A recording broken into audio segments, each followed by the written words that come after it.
দ্বিপাক্ষিক বাণিজ্যে ভারসাম্য ফিরিয়ে আনতে চীনের সঙ্গে একটি ন্যায্য চুক্তি করতে চান মার্কিন প্রেসিডেন্ট ডোনাল্ড ট্রাম্প।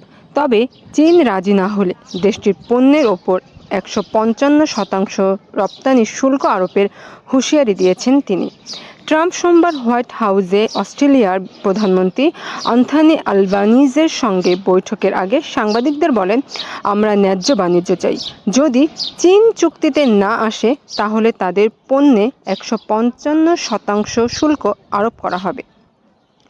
গত আগস্টে শুরু হওয়া যুক্তরাষ্ট্র চীন শুল্ক যুদ্ধ এখন নতুন উচ্চতায়। তখন ট্রাম্প চীনা পণ্যের শুল্ক বাড়ান 30% থেকে 145%। পাল্টা জবাবে চীনও মার্কিন পণ্যের বাড়ায় 125% পর্যাপ্ত। এদিকে আগামী 31 অক্টোবর দক্ষিণ কোরিয়ার সিউলে শুরু হচ্ছে অ্যাপেক সম্মেলন। সেখানে ট্রাম্প ও শি জিনপিংয়ের সম্ভাব্য বৈঠকে ঘিরে জল্পনা তুঙ্গে। বিশ্লেষকদের মতে ওই বৈঠকেই নির্ধারিত হতে পারে নতুন বাণিজ্য সমীকরণ।